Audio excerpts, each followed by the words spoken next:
जरांगे पाटलांवर मुंबईला येण्याची वेळ येणारच नाही।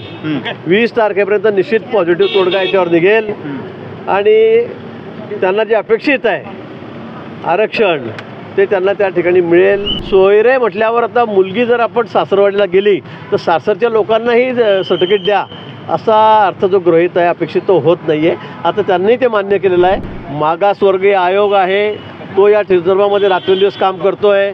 मला वाटतं त्यांचा रिपोर्ट आला, त्यांचा अहवाल आला की अतिशय एका दिवसाचं त्या ठिकाणी सेशन घेऊन अधिवेशन घेऊन त्यात आम्हाला फक्त कायदा पास करायचा आहे, त्यांना मंजुरी द्यायची आहे। लाईव्ह झाल्यानंतर सांगितलं की तुम्ही 4ही मागण्या मान्य केलेल्या नाही, त्यामुळे ते त्यांच्या मुंबईमध्ये येण्याच्या आंदोलनावर ठाम आहेत। आता हा पेच सरकार कसा सोडवणार आहे?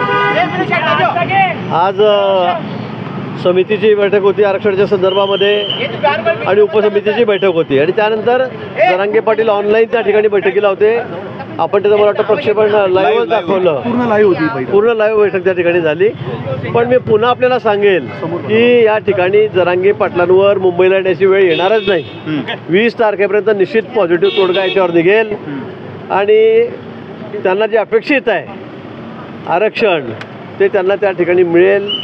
परंतु मुंबईला एवढ्या मोठ्या संख्येमध्ये आमचे मराठा बांधव येतील, इथे काहीतरी मग अजून मग ट्रॅफिक असेल, मग लोकांचं दैनंदिन जीवन असेल, शाळेचे मुलं आहेत, कॉलेजचे आहेत, म्हणजे मोठा प्रश्न निर्माण होईल आणि म्हणून मला असं वाटतं की त्यांना जे अपेक्षित आहे ते त्यांना मिळालं तर ते या ठिकाणी येणारच नाही। आणि सरकारची भूमिका अतिशय प्रामाणिक आहे, आम्हाला टिकणारं आरक्षणच त्यांना द्यायचं आहे आणि म्हणून या बैठकीतून काय बोललो मी, काय नाही बोललो तरी सरकार या बाबतीमध्ये अतिशय सकारात्मक आहे। मला वाटतं 20 तारखेच्या आत अतिशय पॉझिटिव्ह तोडगा त्या संदर्भामध्ये निघेल। गुन्हे मागे घेतले नाहीत, गुन्हे पण मागे घेतले नाहीत। पहिली गोष्ट गुन्हे मागे घेतले नाही, दुसरी गोष्ट अधिकारी जे आहेत ते नोंदणी तपासत नाहीत असा त्यांचा आरोप आहे। अधिकारी द्वेष भावनेने काम करतात। मी गेल्या वेळी ज्यावेळेला जरांगे पाटलांना भेटायला गेलो त्यावेळेला SP सुद्धा सोबत होते, कलेक्टरही होते माझ्या अंतरवलीमध्ये आणि त्या ठिकाणी त्यांच्या समोर मी सुद्धा दिलेला आहे।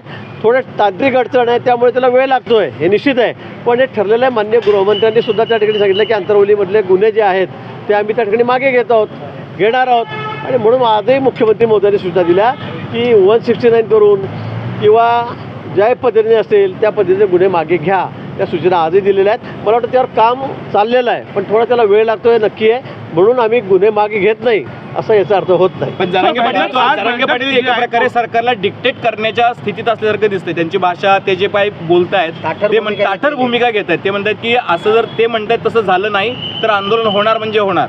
सरकारला वेटीस धरण्याचा प्रयत्न आहे। नाही, मला ठीक आहे, त्यांच्या मागण्या आहेत त्या रेटून धरलेल्या आहेत त्यांनी, जनमत त्यांच्या मागे आहे मोठं, हे खरं आहे। पण सरकार किती पॉझिटिव्ह आहे आपण तुम्ही लाईव्ह दाखवलं असेल, मी सांगितलं की कधी नाही, मी 30 वर्षात असं कधीच बघितलं नाही। इतके आरक्षणासंदर्भामध्ये मोर्चे निघाले, मराठा समाज निघाले, इतर समाज, पण सरकार इतकं सकारात्मक यावेळी आहे आणि इतक्या गतीने काम करतं आहे। सगळी शासकीय यंत्रणा जी आहे ती रात्रंदिवस काम करते। आम्ही मंत्री असून सुद्धा आम्ही दररोज बैठका करतो, एका दिवसाआड बैठका करतो, बोलतो, चर्चा करतो आणि म्हणून मला असं वाटतं की त्यांनी हे समजून घेतलं पाहिजे। सरकारला कुठल्याही परिस्थितीमध्ये आरक्षण द्यायचंच आहे। मुख्यमंत्री महोदयांनी तर केवढं मोठं या ठिकाणी वचन दिलं जनतेला महाराजांच्या समोर आणि म्हणून मला असं वाटतं की या संदर्भामध्ये सकारात्मक तोडगा निघेल आणि 20 तारखेला जरांगे पाटलांना मुंबईला येण्याचं काम पडणार नाही।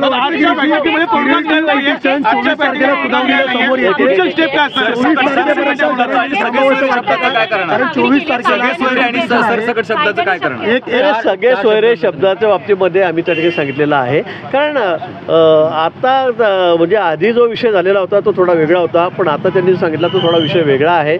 सोयरे म्हटल्यावर आता मुलगी जर आपण सासरवाडीला गेली तर सासरच्या लोकांनाही सर्टिफिकेट द्या असा अर्थ जो गृहीत आहे अपेक्षित तो होत नाही आहे। आता त्यांनी ते मान्य केलेलं आहे। मला वाटतं याच्यावरही तोडगा निघेल। पिटिशनचा एक विंडो आहे ती ओपन झाली असं स्वतः मुख्यमंत्र्यांनी सांगितलं। 24 तारखेला त्या संदर्भातील सुनावणी आहे। 24 तारखेला क्युरेटिव्ह पिटिशनच्या माध्यमातून आम्ही सर्व तयारी केलेली आहे। मागासवर्गीय आयोग आहे तो या संदर्भामध्ये रात्रंदिवस काम करतो आहे। मला वाटतं त्यांचा रिपोर्ट आला, त्यांचा अहवाल आला की अतिशय एका दिवसाचं त्या ठिकाणी सेशन घेऊन अधिवेशन घेऊन त्यात आम्हाला फक्त कायदा पास करायचा आहे, त्यांना मंजुरी द्यायची आहे, एवढंच आम्हाला त्या ठिकाणी करायचं आहे। आणि म्हणून मला वाटतं की दोन्ही टिंगणे ऑप्शन आमच्या समोर आहेत। एक तर जरांगे पाटील म्हणतात तेही आहे, दुसरं क्युरेटिव्ह पिटिशन आहे, त्याची एक विंडो आपल्यासाठी उघडी झालेली आहे आणि तिसरं मागासवर्गीय आयोग हाही अतिशय वेगाने काम करतोय। मला वाटतं तिघांपैकी कुठे ना कुठे मार्ग निघेल। शेवटची मुदतवाढ द्यावी असं वाटतं जरांगेंनी पुन्हा एकदा। नाही द्यावी लागेल, आमचा तर हाच प्रयत्न की मुदतवाढ द्यावी. पण काही झालं तरी मला वाटतं की 20 तारखेपर्यंत आम्ही यातून सकारात्मक त्या ठिकाणी मार्ग काढू. निश्चित जरांगे पाटलांना मुंबईला यावं लागणार नाही हे मी पुन्हा आपल्याला सांगतोय. सरकार अतिशय सकारात्मक या बाबतीमध्ये, आणि थोडा वेळ लागला तरी आम्हाला टिकणारं आरक्षण द्यायचं आहे. घाई गर्दीमध्ये करून परत तुम्हाला काही देऊन टाकलं, पुरत महिना 15 दिवसामध्ये जर ते नाकारलं गेलं तर मग लोकांमध्ये मोठा रोष होईल, नाराजी होईल. आम्हाला ते यावेळेला करायचं नाही. आम्हाला टिकणारं आरक्षणच द्यायचं आहे त्यांना.